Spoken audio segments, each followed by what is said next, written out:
पिछली कड़ी में हमने चर्चा की थी कि भले ही मानसिंह कछवाहा ने हल्दी घाटी का युद्ध अकबर के सेनापति की हैसियत से लड़ा, तथापि वह इस युद्ध में अकबर की उपलब्धियों से विलग और स्वतंत्र अभिव्यक्ति का आकांक्षी है। उसी प्रकार ग्वालियर नरेश रामशाह तंवर का पक्ष भी स्वतंत्र अभिव्यक्ति का अभिलाषी है। तंवरों को भारत के इतिहास में तोमरों के नाम से भी जाना जाता है। राजा रामशाह तंवर महाराणा प्रताप की बहन का ससुर था तथा महाराणा उदय सिंह के समय से मेवाड़ का सामंत था। दर्शकों को स्मरण होगा कि एक समय था जब आगरा का लाल किला ग्वालियर के तोमरों के अधीन हुआ करता था, किंतु दिल्ली के लोदी सुल्तानों ने तोमरों से आगरा और ग्वालियर के किले छीन लिए थे। ईस्वी 1536 में जब रामशाह तंवर की माता ने मुगल शहजादे हुमायूं को बहुत सारा धन एवं कोहिनूर हीरा देकर अपने परिवार के प्राण बचाए थे, उस समय राजकुमार रामशाह तंवर 9-10 साल का बालक था। आगरा से निकलकर यह परिवार चंबल के बीहड़ों में आ गया और बाद में इन्हें मेवाड़ के महाराणाओं का आश्रय मिल गया। तब से ग्वालियर के तोमर मेवाड़ के महाराणाओं के सामंतों के रूप में अपना अस्तित्व बनाए हुए थे। ईस्वी 1556 में रामशाह ने ग्वालियर के दुर्ग पर फिर से अधिकार कर लिया। ईस्वी 1558 में अकबर ने ग्वालियर पर आक्रमण करके रामशाह को पुनः ग्वालियर से बाहर निकाल दिया। इस बार भी रामशाह तंवर तथा उसका परिवार महाराणा उदय सिंह की सेवा में मेवाड़ चले आए।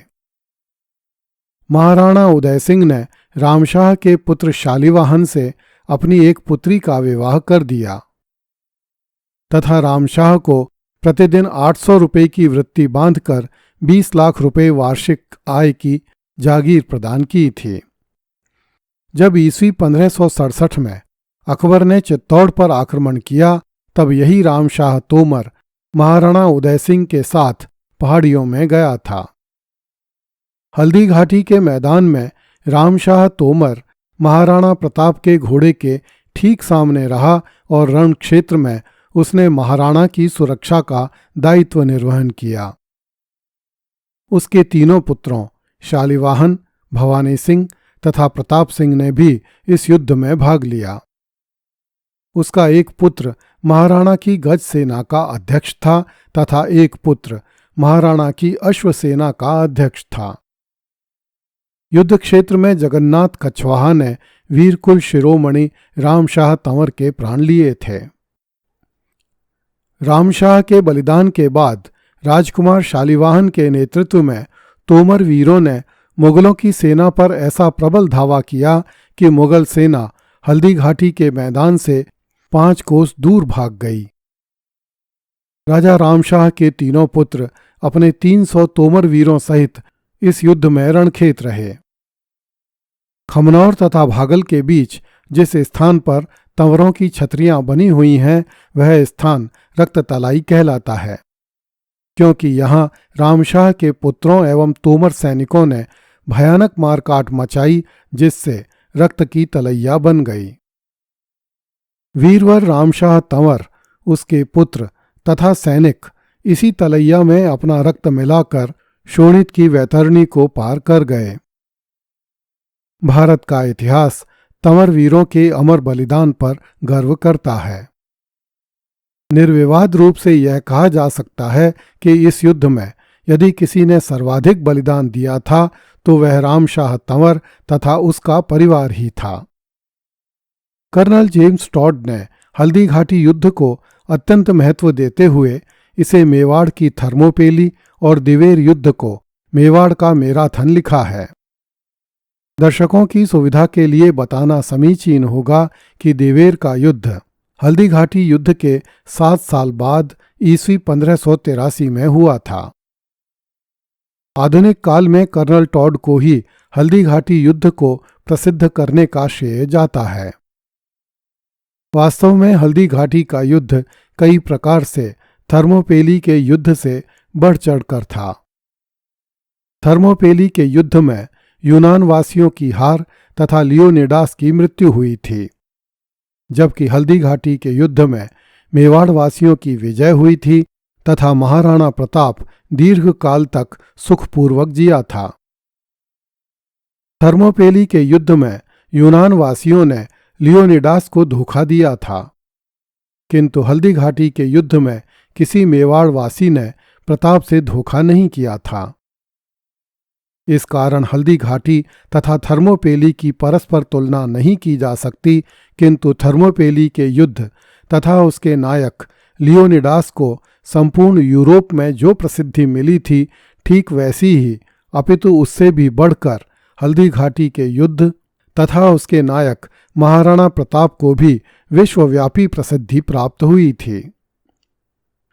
दर्शकों की सुविधा के लिए थर्मोपेली के युद्ध के बारे में कुछ तथ्य बताने समीचीन होंगे, ताकि वे थर्मोपेली और हल्दी घाटी के बीच के अंतर और उसकी समानताओं को स्पष्ट रूप से समझ सकें। थर्मोपेली उत्तरी और पश्चिमी यूनान के बीच एक संकरी घाटी है, जिसके बीच की भूमि सपाट है। ईस्वी 480 में ईरान के बादशाह जर्कसीज ने बड़े सैनिक दल के साथ यूनान देश पर आक्रमण किया था। उस समय यूनान देश में भी हिंदुस्तान की तरह अनेक छोटे छोटे स्वतंत्र राज्य थे, जिन्होंने मिलकर अपने में से स्पार्टा के वीर राजा लियोनिडास को थर्मोपेली की घाटी में 8000 सैनिकों सहित ईरानियों का सामना करने के लिए भेजा।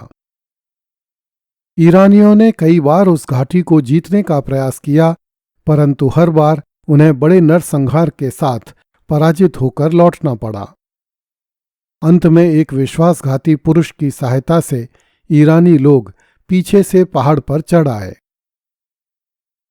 लियोनिडास ने अपनी सेना में से बहुत से सिपाहियों को ईरानियों के पक्ष में मिल जाने के संदेह में केवल 1000 विश्वास पात्र योद्धाओं को अपने पास रखा और शेष को निकाल दिया। लियोनिडास अपने सिपाहियों सहित लड़ता हुआ मारा गया। उसकी सेना में से केवल एक सैनिक जीवित बचा, जिसने इस युद्ध का विवरण यूरोप वासियों को बताया और लियोनिडास संपूर्ण यूनान का गौरव बन गया। हल्दी घाटी युद्ध की भयावहता का वर्णन करते हुए मुल्ला अब्दुल कादिर बदायूनी ने काव्यमय शैली में लिखा है, सेना की जब सेना से मुठभेड़ हुई, पृथ्वी पर स्वर्ग जाने का दिन जल्दी आ गया। खून के 2 समुद्रों ने एक दूसरे को टक्कर दी। उनसे उठी उबलती लहरों ने पृथ्वी को रंग बिरंगा कर दिया। जान लेने और जान देने का बाजार खुल गया। दोनों ओर के योद्धाओं ने अपना जीवन दे दिया और अपना सम्मान बचा लिया। बहुसंख्यक वीर एक दूसरे से लड़े। रण क्षेत्र में बहुत सा रुधिर बहने लगा। दिल जलने लगे, चिल्लाहटें गूंजने लगीं और गर्दनें फंदों से भिंच गईं। अगली कड़ी में देखिए, झाला मानसिंह की बहन बोली, भाई ने अपना सिर मुझे सींच दिया। कृपया इस चैनल को लाइक, सब्सक्राइब एवं शेयर करें। धन्यवाद।